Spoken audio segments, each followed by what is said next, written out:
አዚል ዙከርስ። ደራሲ አልታይ ገብረመድህን ብዙነህ። ተራኪ ደጀኔ ጥላሁን። አዚል ዙከርስ ምዕራፍ 1 አዲስ አበባ ቦሌ 1989።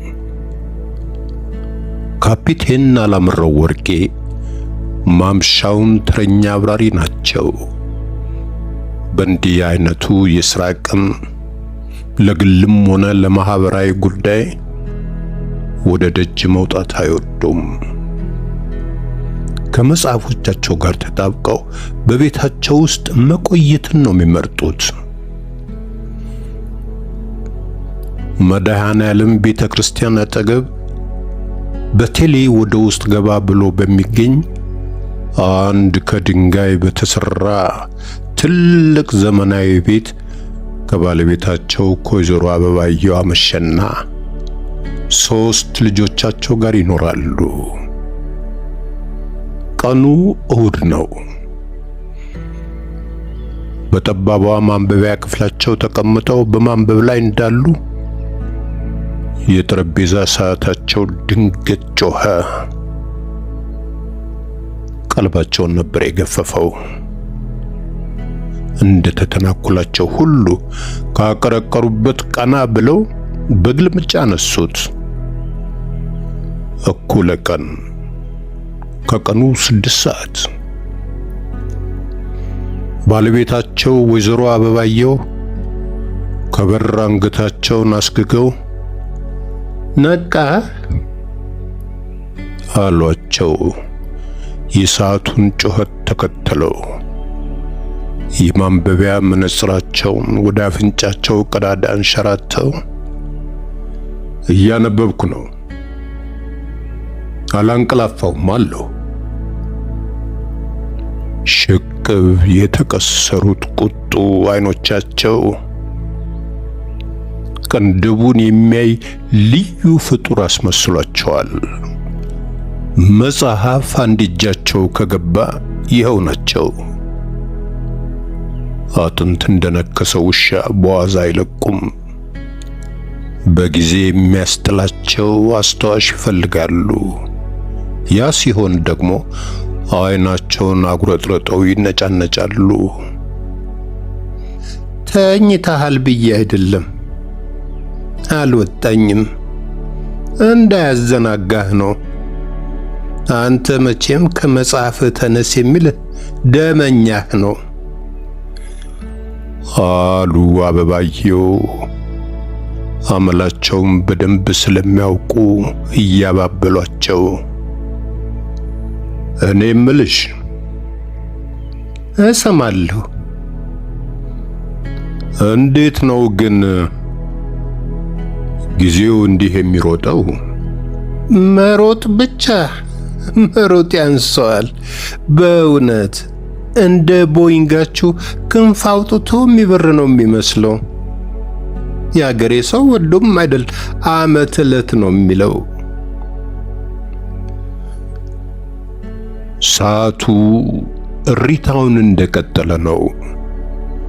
ካፒቴኑ አናቱ ላይ ያለውን ጡብ በጥፊያ ጩለው ጸጥ አሰኙት። ለጊዜው ቢያናድዳቸውም የምን ጊዜም ባለውለታቸው መሆኑን ልቦናቸው አልዘነጋም።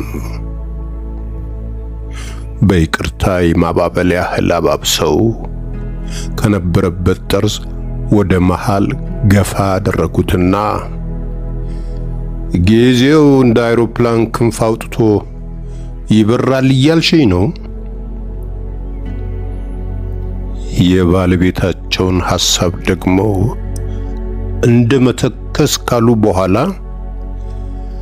ትክክል ነው፣ በጣም ነው የሚበረው። ጊዜ በራሱ ሕግና ሥርዓት ያለማንም አዛዥ ነው የሚሽከረከረው። አውሮፕላን ግን ተቆጣጣሪው ሹፌር አለው። እያንዳንዱ ግለሰብ የራሱ ጊዜ ፓይለት ነው። ልዩነቱ አውሮፕላን ጥቀርሻና ጩኸቱን ለቆብን ነው የሚሄደው። ጊዜ ግን ጥላውና አሻራውን አሳርፎብን ነው የሚያልፍ መስሎ የሚያሳልፈን። ጊዜ ዘላለማዊ ሐውልት ነው፣ አይጠፋም፣ አይሞትም። አይመስልሽም? አበባየው መልስ ለመስጠት አልፈለጉም። ባላቸው በመዳፋቸው ላይ በቁመቱ አዝናንተው ያስቀመጡትን መጽሐፍ ሽፋን ሰረቅ አርገው ወረፉት። ዘ ፓወር ኦፍ ታይም፣ የጊዜ ኃይል ይላል ርዕሱ። የበላውን እንደሚያመነዥግ እንስሳ ያነበቡትንና በጭንቅላታቸው የሚብላላውን አጋጣሚውን ተጠቅሞ እየዘረገፉባቸው እንደሆነ አልተጠራጠሩም። የምታነበውን ትፋብኛል አልኩህም አሉ በልባቸው። ይልቅ ይዞ እንዳያስረፍድብህ ተነስ በቃ አሳስቧቸው ወደ ሳሎን ተመለሱ። ካፒቴን አላምረው በእርግጥም በመጽሐፉ ተሰርቀው ነበረ። ንግግራቸው ላይ ምን ያህል ተጽዕኖ እንደፈጠረባቸው የታወቃቸው አይመስሉም። ስለ ጊዜ በሚሰጠው ትንተና ከሰው ልጅ ጋር ያለው ጥልቅ ተያያዥነት መስጧቸዋል። መጽሐፉ ሕይወት ከአቅጣጫና ውሳኔ ጋር በጊዜ ንጉሳዊነት የተቆራኘች መሆኗን ነበር የሚያወሳው። ቀጠሮን በጊዜ አቅጣጫም በዓላማ ውሳኔም በድርጊት ይመነዝረዋል። የሰው ልጅ ጊዜን በቀጠሮ አጠቃቀሙ፣ ዓላማን በአቅጣጫ አመራሩ፣ ድርጊትም በውሳኔ አፈጻጸሙ ከእንስሳት እንደሚለየውና ታናሽና ታላቅ እንደሚያደርገው ያትታል። ፓይለትን ደግሞ ምሁር ሳይሆን ብልህ የሚያደርገው ይኸው ጊዜ ለጊዜ በሰዓት ከአቅጣጫ ጋር አቀናጅቶ በውሳኔ መጠቀሙ ነው ይላቸዋል። የቴኔሲስ ዊሊያምስ ጊዜ በሁለት ስፍራ መካከል ያለ ረጅም ርቀት ነው። Time is the longest distance between two places የሚለውን ጥቅስ አንብበው ያቆሙበትን ገጽ ምልክት አድርገው መጽሐፉን በስነ ስርዓት አጣጥፈው አስቀመጡ። ከመቀመጫቸው ወዲያው መነሳት ግን አልቻሉም። ከሞቀ የእናቷ ጉያ ላባ ስር እንደተወሸቀች ጫጩት ካሉበት መነሳቱን ሲያስቡት ብርድ ብርድ አላቸው።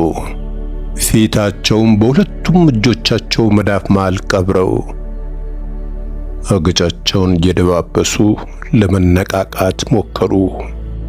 በማቆጥቆጥ ላይ ያለው ሸካራ ጺማቸው ጣቶቻቸውን በመውረዳቸው ጊዜ ለካስ ገና ጺሜንም ማራገፍ አለብኝ አሉ ለራሳቸው። አሁንም ከተቀመጡበት ለመነሳት ሐሞታቸው ፈሰሰ። የማይወዱት ከባድ ሥራ ከፊታቸው ይጠብቃቸዋል። ለዚህ ሲሉ ብቻ ወንድ ሆነው ከሚፈጠሩ ቢቀርባቸው ይመርጣሉ። ቆዳን አስገልብጦ መስፋት የሚቻል ቢሆን የመጀመሪያው ሰው የሆኑ ነበረ።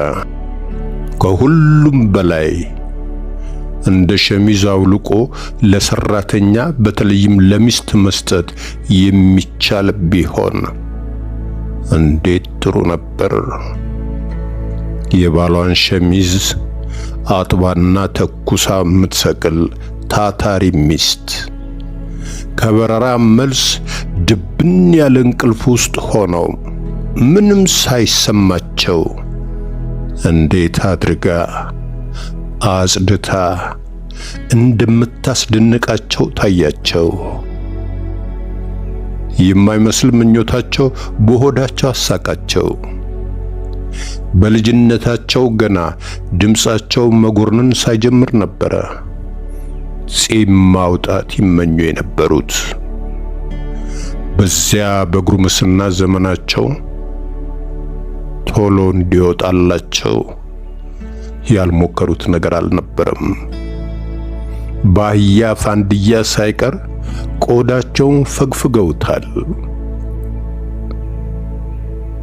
ይኸው ዛሬ የተኛሁበት የምትላጭልኝ ሚስት እስክመኝ ድረስ እንዲህ ሊያንገፈግፈኝ፣ ወይኔ አላምረው። ፊታቸውን ግራና ቀኝ ወዝውዘው በቁጭት እንደገና ለራሳቸው ፈገጉ። ሴቶች ልጆቼን ጾታቸው አውጥቷቸዋል አሉ በልባቸው። ክብረ ወርቅ የወንዱ ልጃቸው የአትክልት መንታ ስትሆን፣ ሶስና ደግሞ የሁለቱም ታላቅ ነች። አበብዬ ባክሽ እስቲ ለሙሂባ የጺም ውሃ እንድታፈላልኝ ንገሪያት አሉ። ከተቀመጡበት ተነስተው ወደ ሳሎን እንደዘለቁ ከባኞ ቤቱ ማሞቂያ ይልቅ ምድጃ ላይ የሚፈላላቸውን ውሃ ይመርጣሉ። ምንጊዜም ለሰራተኛቸው ትዕዛዝ የሚያስተላልፉት በባለቤታቸው በኩል ነው። በሰራተኛ ስም ቤታቸው ብትገባም ራቅ ያለ ዝምድናም አላቸው። አበባየው አስተምርሻለሁ ብለው ነው ከገጠር ያመጧት። ዛሬ ነገ ሲባል አንድ ቀን የትምህርት ቤት ደጅ ሳትረግጥ 13 ዓመት አድርጋለች። ወንድ ሆኖ መፈጠር አበሳ ነው። በፈላ ካልሆነ ልብ ባለው ውሃ የማይበገርላቸውን ጺማቸውን በቅሬታ እየፈተጉ ንግግራቸውን ቀጠሉ። እኔስ ከግማሽ በላይ የሆነውን እድሜን አገባድጄዋለሁ። ይብላኝ ገና ብዙ ምላጭ ለሚጠብቀው ለጎረምሳው። ለአትክልት ከልባቸው ማዘናቸውን ገለጹ። ጠዋት ተላጭተው ማታ የሚበቅለው ጺማቸውን ሁሌም እንዳማረሩት ነው። አይ አልዬ፣ እንዴው የወላጅ አንጀት ሆኖብህ ነው። አሁን ይሄ ማን ይሙት ምን የሚሉት ጭንቀት ነው። ገና ከመሬት ብቅ ላላለ እንቦቅላ።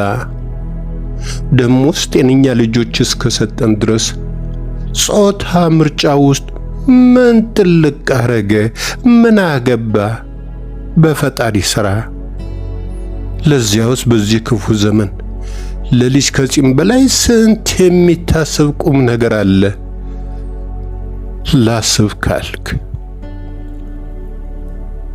ስላጉል ስጋታቸው ጥሩ አድርገው ከወቀሷቸው በኋላ ይልቅስ ስለመጪ ሕይወታቸው ብትጨነቅላቸው ነው የሚጠቅማቸው።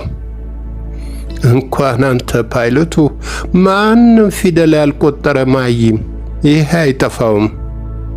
ቁም ነገር ስራ አላቸው። ተጨንቀንማ እንግዲህ እናስተምራለን። ዘንድሮ ይድከማቸውን ፍሬ ያጭዳሉ አሉ ካፒቴን አላምረው። ክብረ ወርቅና አትክልት በዚህ ዓመት የ12ኛ ክፍል መልቀቂያ ተፈታኞች መሆናቸውን እያስታወሱ፣ እንዲህም አርጎ ማስተማር የለ በአገር ውስጥ ትምህርት ምን ሊኮን የት ሊደረስ? ሳቃቸው የቀደማቸው 12ኛ ክፍልን ከመጨረስ 12 ካልሲ መነገድ አላሉ ባለሱቅ በደረቴው። ካፒቴኑ የሚስታቸው የነገር አዝማሚያው አላማራቸውም። ወዴት እያመራ እንደሆነ ገብቷቸዋል። ትንሽ ቆይተው በግልጽ እነኚህን ልጆች ወደ ውጭ ሀገር ስደዳቸው ብለህ አልሰማልከኝ ብለው የነገሌ ልጆች እያሉ ሊነተርኳቸው ነው። እዚህ ሀገራቸው ውስጥ ተምረው በተገኘው ሙያ ወገናቸውን ይጠቅማሉ አሉ ቁርጥ ባለ የውሳኔ አነጋገር። የማን ዕዳ ኖሮባቸው ነው ራሳቸውን ሳይጠቅሙ ሀገር የሚጠቅሙት? 1 ኪሎ ቅቤ በማይገዛ ደሞዝ ምን ቦታቸው? ካፒቴኑ እንካ ሰላምታ መቅጠም አልፈለጉም። ከትልቁ ቤት ጀርባ ወደሚገኘው የልጆች ጥናት ክፍል አመሩ። ከዕለቱ ዕቅዳቸው ውስጥ አንዱ ነበረ። በዚያው ቅጽበት ሶስና በዋናው የግቢ በር ገብታ በቤቱ ዙሪያ ወደ መኝታ ክፍሏ እያመራች ነበረ። በጥቂት እርምጃ ርቀት ከበስተጀርባዋ ደረሱባት። ሰርቪስ ቤቱ መተላለፊያ ላይ ሰንጥቃ ያለፈችው አየር ጠረኗን በግማሽ አስቀርቶታል። የሲጋራና የመጠጥ ክርፋት ከሽቶና ትኩስ ላብ ጋር ዙሪያውን ይገለማል። አለባበሷ ቅጥ ያጣ ነበረ። ከወገቧ በታች ያለው ሰውነቷ በታይት ተወጣጥሯል። ቆዳዋ ላይ በሙጫ የተጣበቀ እንጂ አጥልቃ የለበሰችው አይመስልም። ዳሌ መቀመጫና ጭኗን ለየብቻ ከፋፍሎ በልቶታል። ሴት ልጃቸውን እርቃኗን ያዩት ያህል ሰቀጠጣቸው። በቀይ ቀለም የተዥጎረጎረው ጨብራራ ጸጉሯ ከስፒል ጫማው ጋር ቁመቷን እንደ ግመል ሰቅሎታል። የነጋበት ጅብ በሰው ልጅ የምጠላው እንዲህ በኔ ድረስ ወይኔ አላምር ነው። የሴት ዱርዬ ደም ስራቸው ተክተረተረ። ክፉ ነገር ላለመናገር ንዴታቸውን በውስጣቸው ውጠው ለማስቀረት ከስሜታቸው ጋር እየሞገቱ እንዴት አደርሽ ትርሲተ ወልድ አሉ ጎላ ባለ ድምፅ። ቤት ውስጥ የሚጠሯት በክርስትና ስሟ ነው። አሳጥረውም ትርሲት ይሏታል። የቀኑ መጋመስ ጠፍቷቸው አልነበረም የጧት ሰላምታ የሰጧት። ውጪ አድራ ገና መግባቷ መሆኑን ማወቃቸው እንዲገባትም አልነበረም።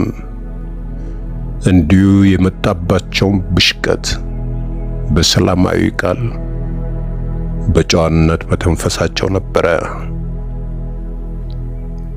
እርምጃዋን ገታ አድርጋ ወይ አልዬ ብላ ጮኻ ዞረች።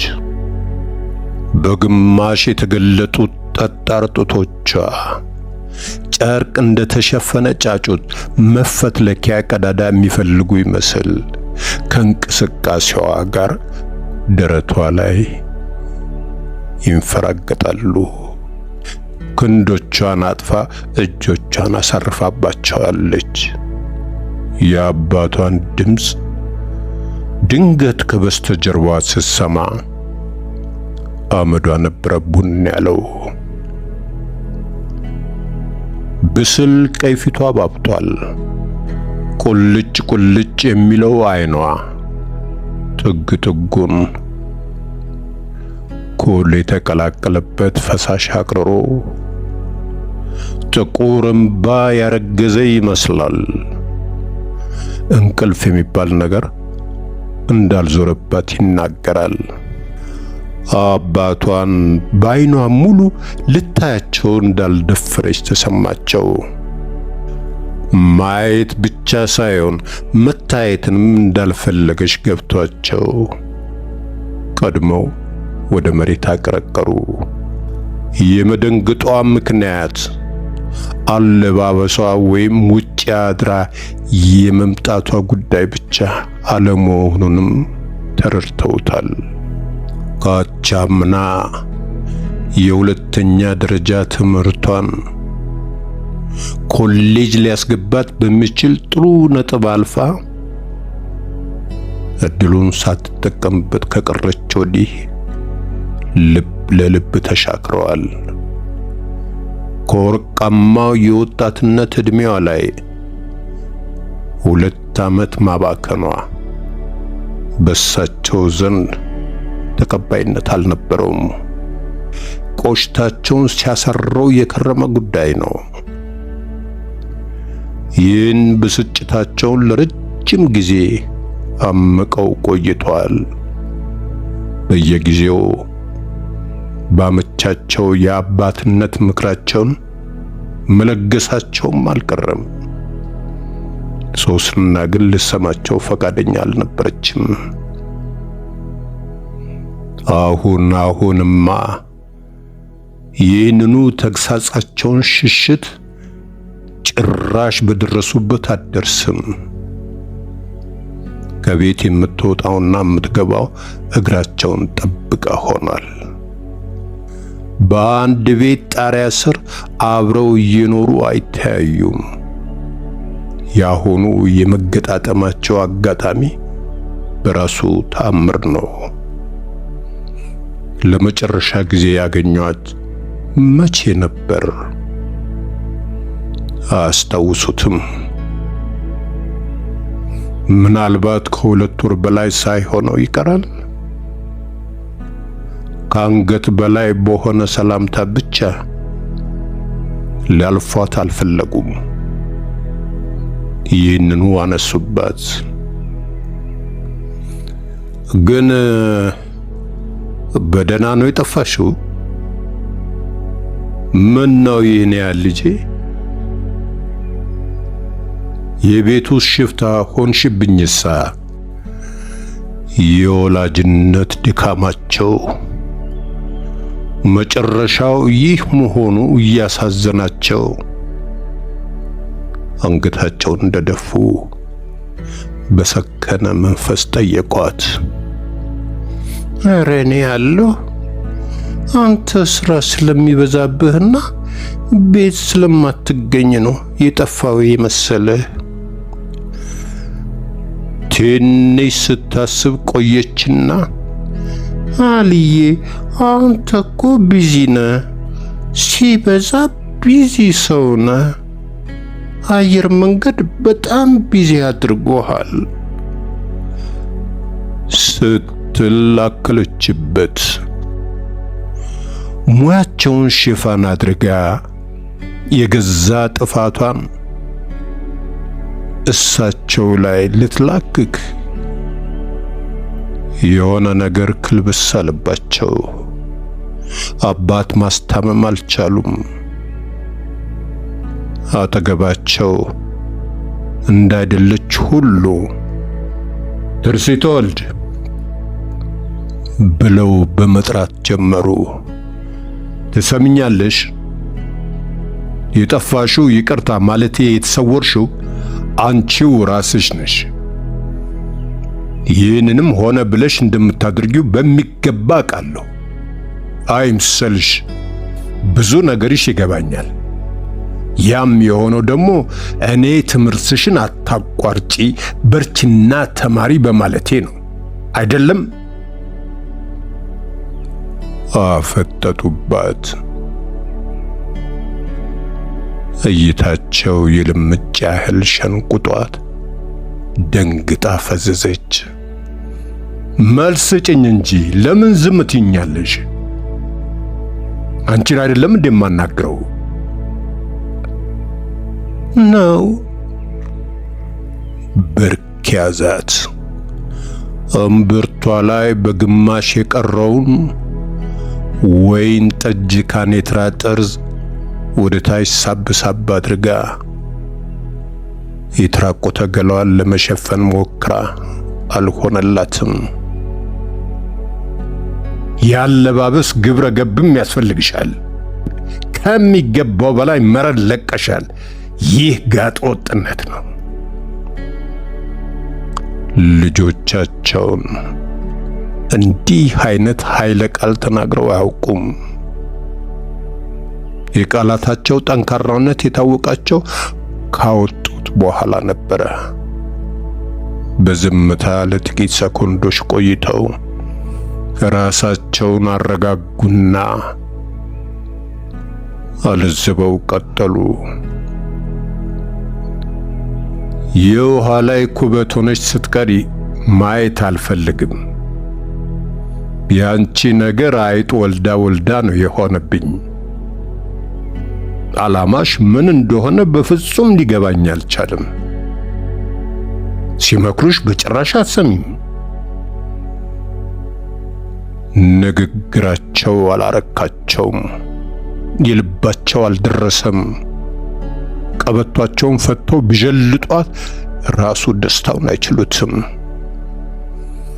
ያንቺን ነገር ምን አባቴ ባደርግ ይሻለኛል በሚል አይነት ገረመሟት። ኖርዝ አሜሪካ ስኮላርሺፕ ነገር አፕላይ አድርጌ የጠበቅኩ ነው ብዬ እኮ ነግሬህ ነበረ። አይኗን ላያቸው ላይ ያንከራተተች ምን አባጮሁ ያለችው ሳይሰማቸው ቀርቶ ሳይሆን ለማመን ተቸግረው፣ ረሳኸው እንዴ? ይሄ ከንቱ ህልምሽ ነው ከንቱ ያደረገሽ። ስኮላርሺፕ እኮ ነው፣ ከንቱ ነገር አይደለም። ለምን እንደሱ ትላለህ? አዎ ስኮላርሺፕ አንቺ እንዲህ እንደምታስቢው በቀላሉ ከሰማይ ወርዶ የሚገመጥ ዳቦ መስሎሻል። ቀብራራ አንቺ ምን ታድርጊ?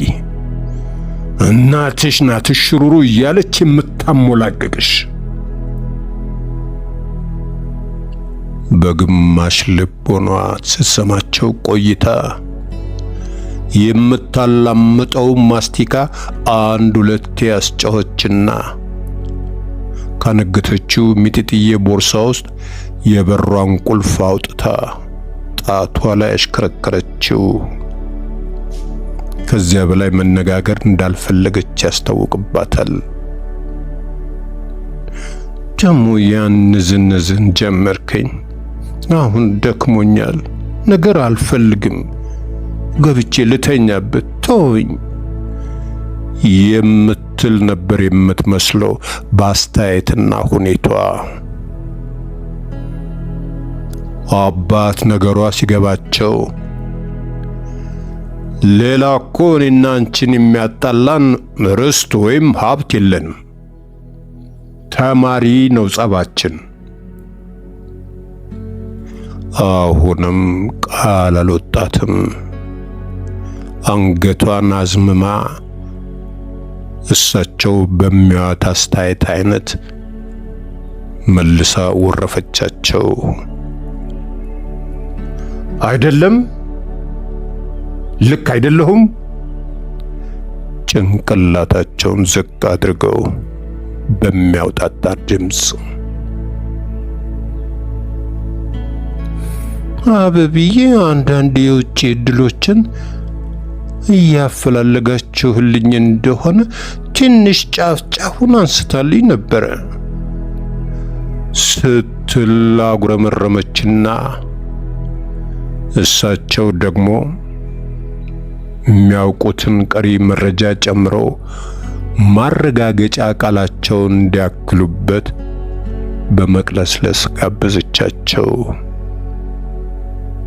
አባት ከንፈራቸውን በሐዘን መጥተው ስለ እግዚአብሔር ብላችሁ እኔን እንዲህ አይነት አጓጉል ቅዠት ውስጥ አትጨምሩኝ ከእናትሽ ጋር እዚያው እንደጀመርሽ እዛው ጨርሺ። እኔ የማውቀው ነገር የለም። ከልጅነቷ ጀምሮ መምህር ወይም የጤና ባለሙያ እንድትሆን ነበር ምክራቸው። በሚመሯት መስመር ሄዳላቸው ቢሆን ኖሮ ይሄኔ የት በደረሰች። ዘንድሮ ሌላው ቢቀር የሁለተኛ ዓመት ተማሪ ትሆኝ እንደነበር ሳይገባሽ አይቀርም። ምናልባት ፋርማሲ ስኩል 5 ኪሎ እዚሁ አዲስ አበባ። አልዬ በእናትህ ምንድነው እሱ እያልከኝ ያለኸው? እኔ ከድሮ መማር ወይም መኖር የምፈልገው ውጪ ሀገር መሆኑን ታውቃለህ። በዚህ ላይ ጓደኞቼ ሁሉ ሙልጭ ብለው ሄደው እኔ ብቻ ነኝ የቀረሁት፣ ለዚያውም የፓይለት ልጅ ሆኜ። በጣም እኮ ነው የሚያሳፍረው። ትንሽ እንኳን አላሳዝንም እንዴ? እምባ ተናነቃት። በቃሽ ትርሲት፣ በቃሽ። ሲሆን እንደ ባህር ልጅነትሽ ለክብረ ወርቅና ለአትክልት ጥሩ አርአያ መሆን የሚገባሽ አንቺ ነበርሽ። ለነገሩ ጥፋቱ ያንቺ አይደለም፣ የገዛ እናትሽ ነው። አንቺ ምንም ስህተት የለብሽም። ቅሬታቸውን አሁንም በግማሽ ዋጡት። ሶስና እንደውን ቢነግሯት የሚገባት አይነት ልጅ አይደለችም። ባልጩት ላይ ውሃ ማፍሰስ ነው። ባለጌ ልጅ ሲቆጡት ያለቅሳል። በልባቸው ተረቱባት። ደግሞ የምን ጥፋት ነው እሱ አበብዬ ላይ ያለው? ብዙም ለማወቅ ጉጉት በሌለው የንቀት አነጋገር ጠየቀቻቸው። አይ ተዩ ይቅር። ምን ይቀራል? እሷ ናታ ለዚያ ያበቃችሽ። ይህ ሁሉ የእናትሽ ሥራ ነው። እናቷ የገዛ ሚስታቸው እንዳልሆኑ ሁሉ በሚያርቅ አጠራር እንደ ባዳ እናትሽ እያሉ ደጋግመው ኮነኑላት። እናትሽ ናት ተጠያቂዋ። ባለቤቴ ለማለት ውስጣቸው አልደፈረም። ሚስት ከእናትነቷም በላይ የባሏ ሌላው አካል መሆኗን ያምናሉ። በትዳር 1 ሲደመር 1 ይሆናል 1 የሚል ፍልስፍና ይቀመራላቸው። በዚህ እምነት ስሌታቸው ከወንጀላው ማምለጥ አይችሉም። ስለዚህ ከወቀሳው ራሳቸውን ነፃ ለማድረግ ይህን ያገላለጽ ስልት መጠቀም ነበረባቸው። በስም አበብዬ ማለትም አልደፈሩም። ለወትሮ በፍቅር ሲያቆላምጡት የኖሩትን ስም ከወቀሳ ጋር ማነካካት ክብሩን መቀነስ ነው። በዚህ ርዕሰ ጉዳይ ከራሳቸው ከአበባየው ጋር ሲነጋገሩ በቤት ኪራይ ውዝፍ የሚነታረኩ ደባል እንጂ ከአንድ ባህር የተቀዱ ባልና ሚስት የሚላቸው የለም። አበባየሁም በቤተሰቡ አስተዳደራዊ ጉዳይ ካልሆነ ቀለም ነክ ነገር ላይ እጃቸው ማስገባት አይወዱም። ልጆቻቸው በትምህርታቸው አለፉም ወደቁም ጉዳያቸው አይደለም። ደሞ ለሀገር ውስጥ ትምህርት የት ሊደረስ የሚሉት ነገር አለባቸው። የዘወትር ህልማቸው ሶስቱንም ልጆቻቸውን ፈረንጅ ሀገር መስደድ ነው። በዚህም የሶስናን ሐሳብ ሙሉ በሙሉ መስረቅ ችለዋል። ከመልክ ጀምሮ በባህሪም ግልባጫቸው ነች። ስትቆረቆርላቸውም ለብቻው ነው።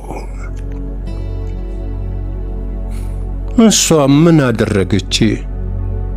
እኛ ልጆቿን ሰው የደረሰበት እንድንደርስ ወደ ውጪ ለመላክ መፈለጓ ነው ጥፋተኛ የሚያስብላት? የልጃቸው አነጋገር የእናቷ ቅጂ ነው። ሰው የደረሰበት የሚለው ቃል ከነከናቸው። ካፏ ቀበል አድርገው ሁላችሁም አንድ ናችሁ፣ ገደል ጫፍ ላይ ቆማ ሳሩን ብቻ እንዳየችው ላም ነው የሆናችሁብኝ። ሙሉ በሙሉ በእናትሽ ስነ ልቦና ተጠልፈሻል። በጣም አዝናለሁ። የሴት ወንድ ሆና ብቻዋን ያሳደገችንን እናታችንን ሞግዚት አደረካት። ያለ ኃጢአቷ አትወንጅላት። ቃላቶቿ የኩርኩም ያህል አመማቸው። ይህንንስ ድፍረትና ወኔ ከየት አመጣችው? በእናቷ ላይ ካላት ጠንካራ እምነት የተቀዳ የመንፈስ ጥንካሬ መሆኑን አልተጠራጠሩም። መልካም፣ ተሳስታ አሳስታሻለሽ ያልኩት በእናንተ መጪ ሕይወት እቅድና ዓላማ ላይ ነው።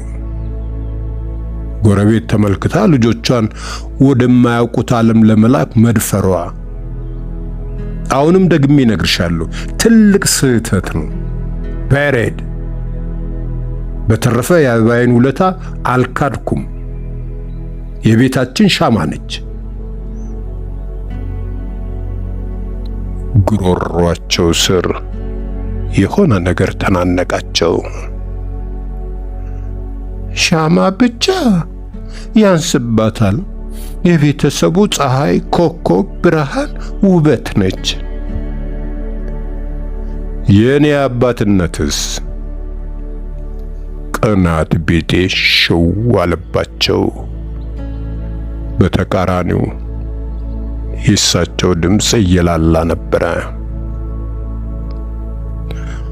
አንተማ ለቤተሰብ ጊዜ አትሰጥም። ሁሌም ስራ አለብህ። በረራ ላይ ነህ። አበብዬ እንደምትለው ኑሮ ከኛ ጋር አይደለም። እንደ ንስር አሞራ በአየር ላይ ነው። አንተ ራስህ ተናግረህ ጨርሰዋል እኮ። ደሞ ምን ብዬ ምረሳ መሰለህ? ልጅ ሆኜ የልደት በዓሌ ላይ እንድትገኝልኝ ስለምን እንደማችል ነግረኝ፣ ምናልባት ራስ ወዳድ ሆኜ ይሆናል ያልከኝን። ተበሳጭ መሆን አለበት አይደለም። በፓይለት ቋንቋ ፍላይ ማለት መብረር ማለት አይደለም። ኤፍ ፈርስት፣ ኤል ላቭ፣ ዋይ ዩርሰልፍ። ፈርስት ላቭ ዩርሰልፍ ነበር ያልከኝ። ምረሳ መሰለህ? እውነትም አትረሽም ልጄ። እሱንማ ስቀልድ ነበር ያልኩሽ። ሕፃን ናት ብለው የተናገሩትን አስታውሰው እየተጸጸቱ፣ እሺ ይሁን ለቀልድም በለው 23 ዓመት ሙሉ ልደቴን ሳከብር አንድ ቀን ተገኝተህልኝ ታውቃል? ቤት በምትሆንበት ጊዜ መጽሐፎች ያታልሉሃል። ቤተሰብ ትዝ አንልህም። በዚያ ላይ ስለ ወደፊት ሕይወታችን አታስብልንም። እንደ ነብር ቆዳ ወይም ምን ልበል እንደ ዝሆን ጥርስ ከሀገር እንድንወጣ በፍጹም አትፈልግም። እዚህ ጀዝበን እንድንቀር ነው የምትፈልገው። ትንሽ ቆይተህ ሙዚየም የምታስገባን ሁሉ ነው የሚመስለኝ። ከውስጧ የሚወጣው የመረረ ንግግር ፊቷ ላይ የነበረውን የመሸማቀቅና የማፈር ስሜት ድራሹን አጥፍቶታል። ትርሲት፣ አንድ ያልገባሽ ነገር አለ አሏት በጥሞና ሲያዳምጧት ቆይተው። አሁንም አይገባሽም። ወደፊት በእናትነት ወላጅ ስትሆኝ ግን በደንብ ይገባሻል። ይህ ሁሉ ድካምና ልፋቴ፣ ሌት ተቀን መዳከሬ፣ እኔ ወድጄና ፈቅጄ በገዛ ምርጫዬ የማረገው ነገር አይደለም። ለናንተ ለውድ ቤተሰቦቼ የኑሮ ዋስትና ስል የእንጀራ ጉዳይ ሆኖብኝ ነው።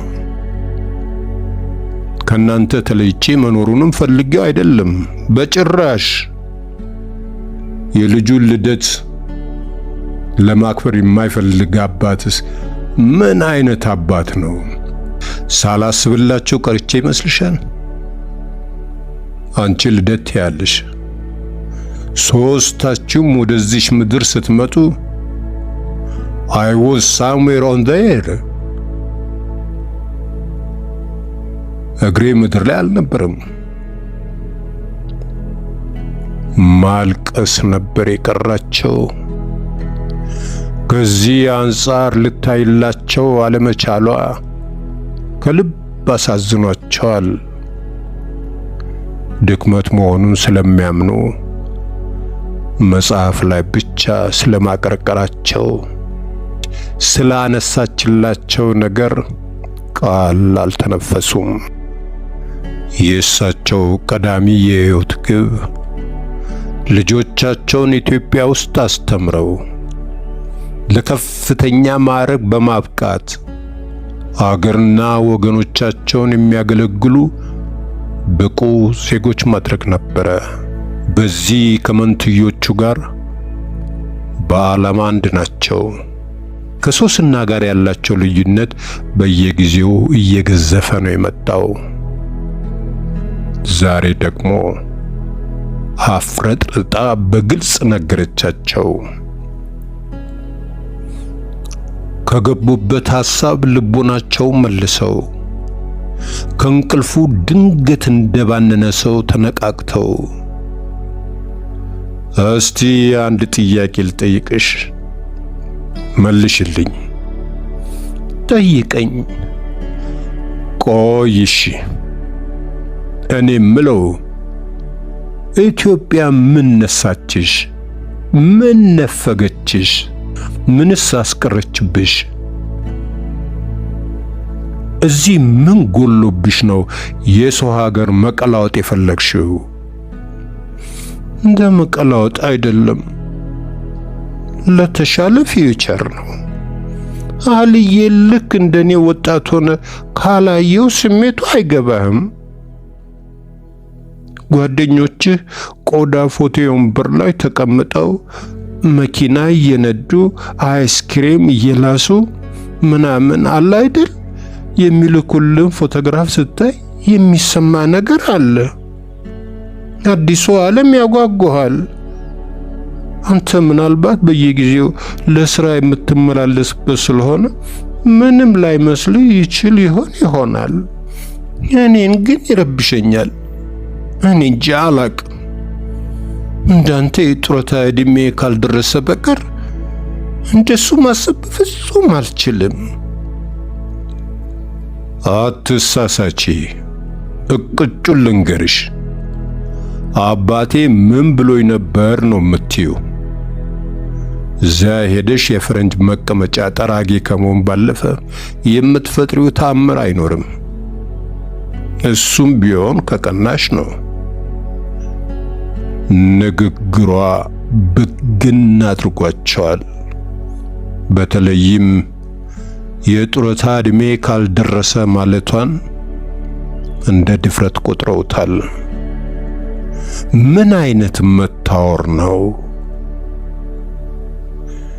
የምትያቸውን ጓደኞችሽንም እውነቱን ንገሩኝ ብትያቸው የሚሉሽ ይህንኑ ነው። ኑሯቸው በፎቶና በፊልም እንደሚብለጨለጨው የተመቸ አይደለም። እንደ ተቀመጡበት የሶፋ ቆዳ ሌትና ቀን ለፍተው አድረው ሲታሹ ነው የሚውሉት። እሱም የነጮቹ ፈቃድ ከሆነ ነው። አውሮፓ ስደተኛ ቋቅ ብሏቸዋል። በራቸው ዝግ ነው። አይመስለኝም አልዬ፣ አንተ ስታጋንን ነው። እመቤቴን፣ እውነቴን ነው። እሺ ለዚህ ማስረጃ ምንድን ነው? እስቲ ተጨባጭ አድርግልኝ።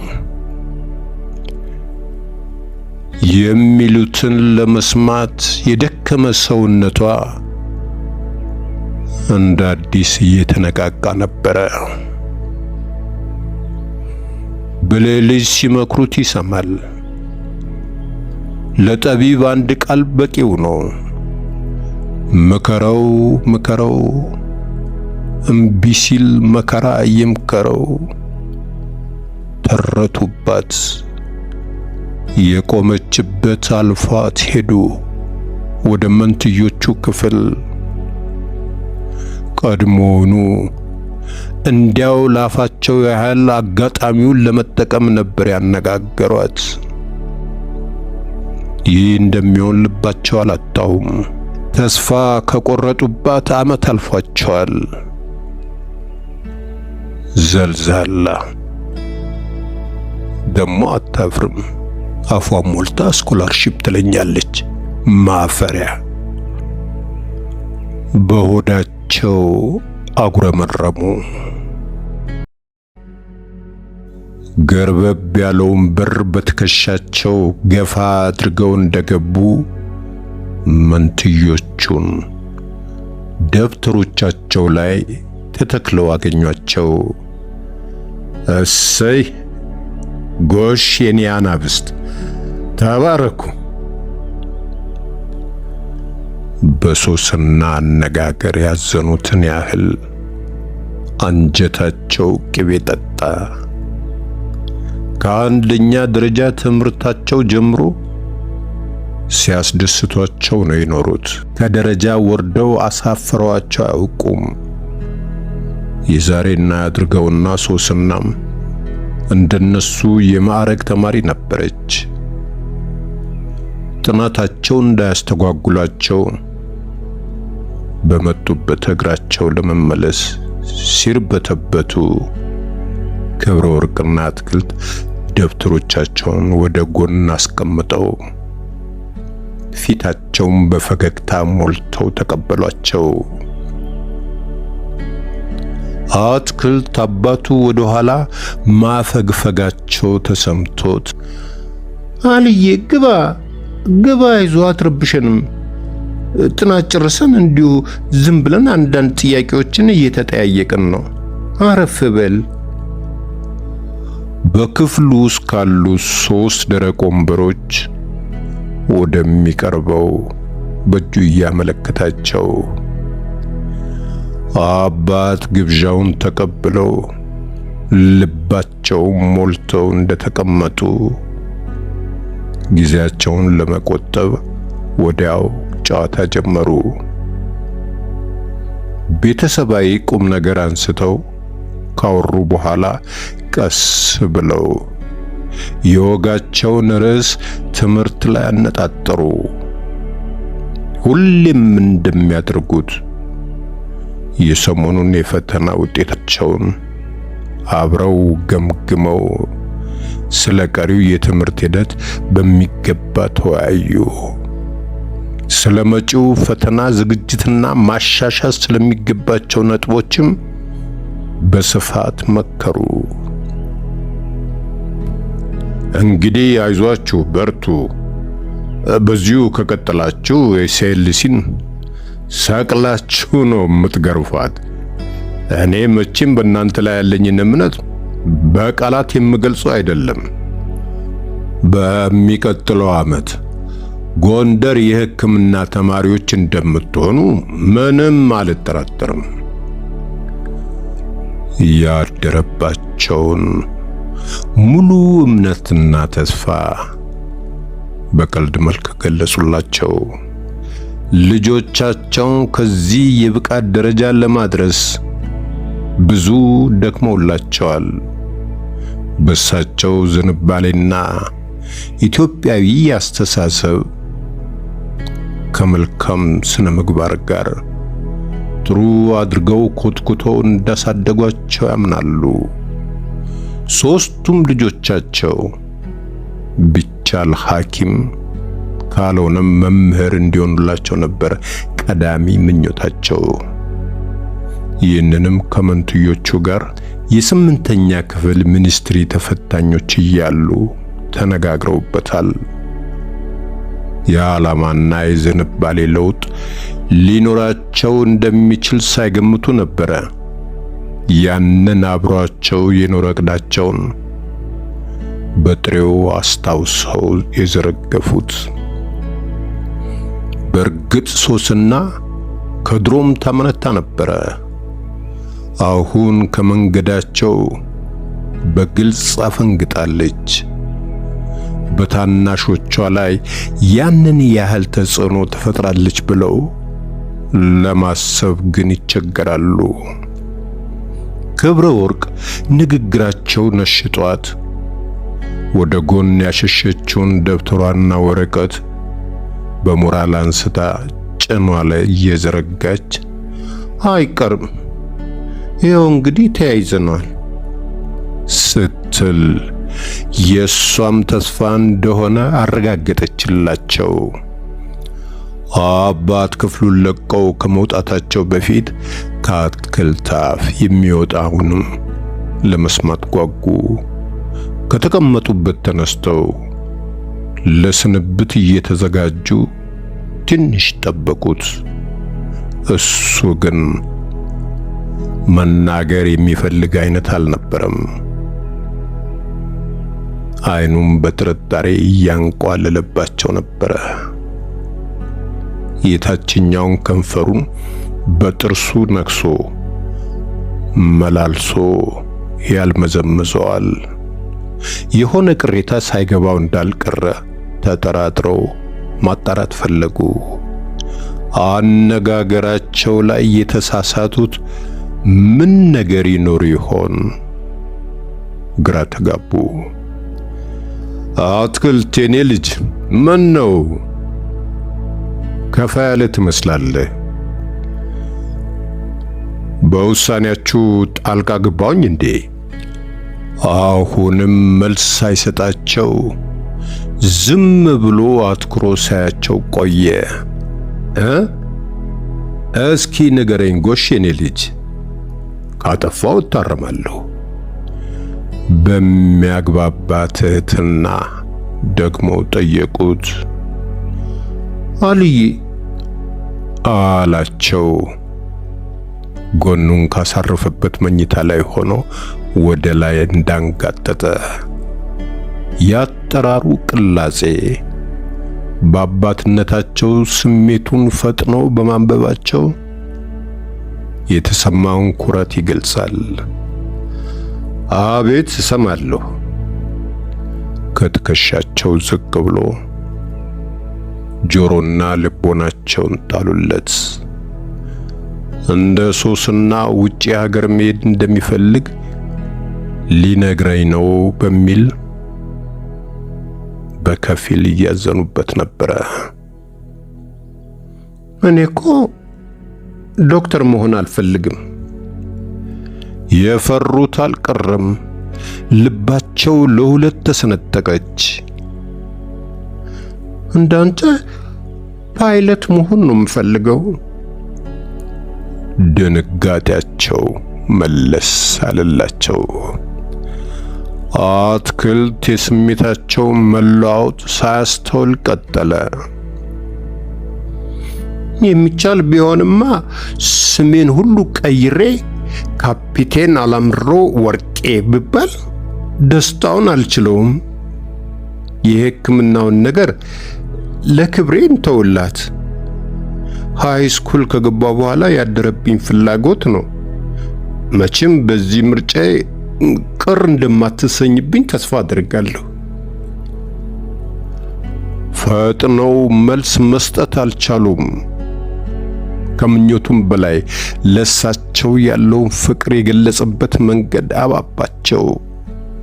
አነጋገሩ አንጀታቸውን ነበር ያላወሰው። ያ እንደ ሕፃን ያዩት የነበረው ልጃቸው አድጓል። የራሱን የግል ውሳኔ መወሰን ከሚችልበት እድሜ ላይ መድረሱን እያረጋገጠላቸው ነው። ኮሩበት። ሙያውን የመምረጥ መብቱን በውስጡ አምቆ ሳይናገር ይዞ መቆየቱን ግን አልወደዱለትም። አቋምን የመግለጽ ብቃት ይጎለዋል ብለው እንደ አንድ ድክመት ሊወስዱበት ፈለጉ። ይሁንና አባትነታቸውን ማክበሩ በራሱ ሊያሳርፍበት የሚችለውን ተጽዕኖ ግምት ውስጥ አስገብተው ቦታ ሳይሰጡት ቀሩ። አትክልት፣ እምነትን ሳትፈራ ተናገር። ወንድ ልጅ የአባቱን ሙያ መከተሉ በየትኛውም ባህል የተለመደ ነገር ነው።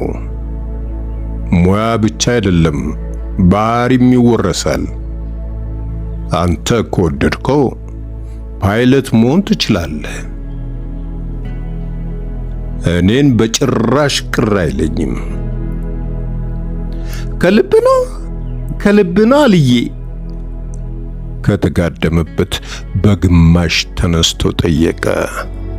አብሶሉትሊ መንገዶኝ ብለ ውሳኔው እኮ ያንተ ነው።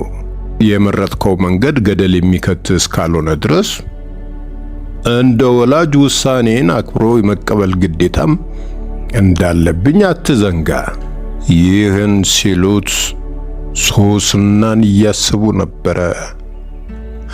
ማሰናከል ይሆናል በሚል ስሟን ማንሳት አልፈለጉም።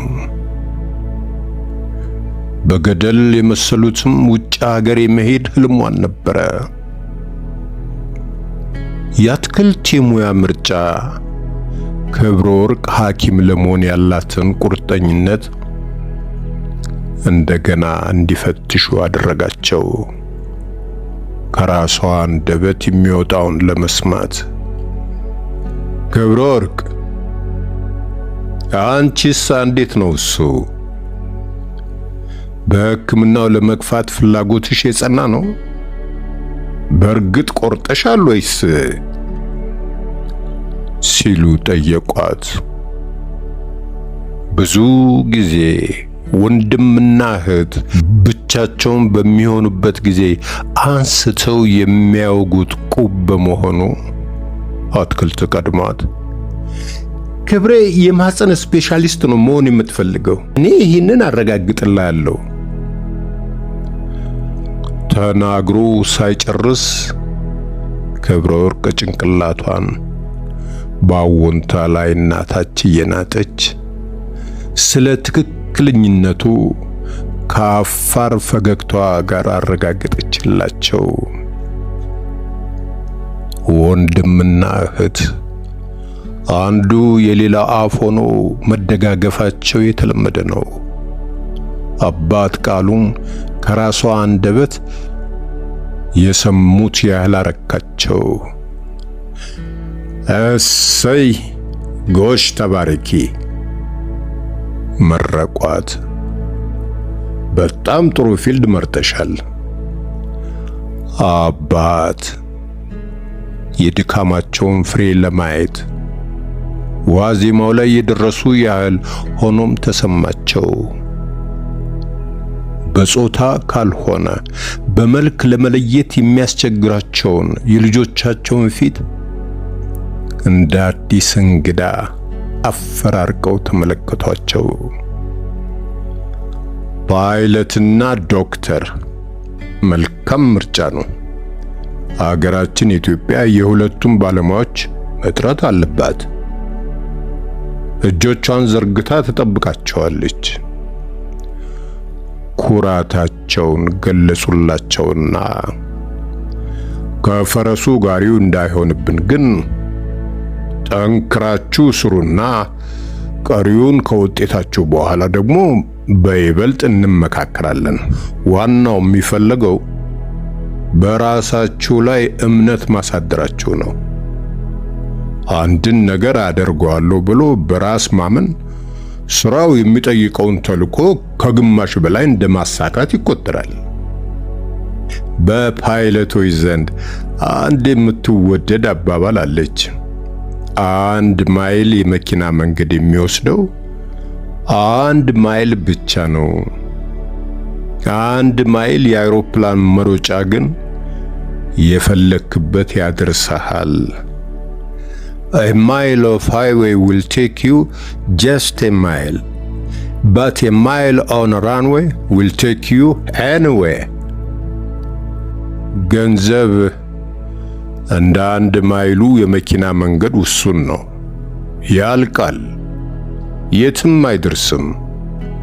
ዕውቀት ግን እንደ አውሮፕላን መሮጫ መንገድ ነው፣ ወደ ፈለግንበት ግብ የሚያሻግረን የስኬት መንኮራኩር ነው። አንዳንዴ ታዲያ ወደፊት ለመሮጥ ጥቂት ወደ ኋላ መንደርደር አስፈላጊ የሚሆንበት ጊዜ ስለሚኖር ፈተና ቢያጋጥማችሁ እንዳትሸነፉ። ትንሽ አበዛሁባችሁ መሰለኝ። ክብረ ወርቅ አላበዛህብንም ስትል አትክልት ያልከው ሁሉ እውነት ነው። ድጋፋቸውን ሰጧቸው። አይዟችሁ። የእጅ ሰዓታቸውን መልከት አደረጉ። ተጣጥበው ለመውጣት ከ45 ደቂቃ ያነሰ ጊዜ ነው ያላቸው። አመሻሹን ወደ መካከለኛው ምስራቅ በራሪ ነኝ፣ ሰላሙን ብሏቸው ወጡ።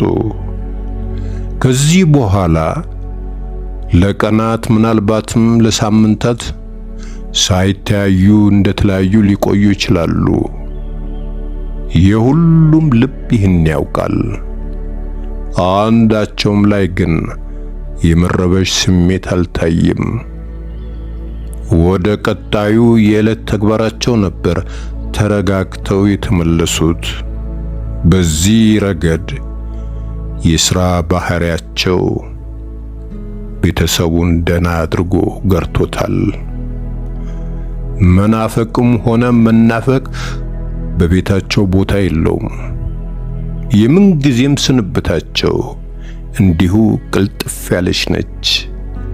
የቱንም ያህል ርቀት ቢጓዙ እጅን ከማውለብለብ ወይንም ከመጨባበጥ ያለፈ የመሰናበቻ ቋንቋ አያውቁም። ከጉዞ መልስም እንዲሁ ሰላምታቸው እጥር ምጥን ያለ ነው።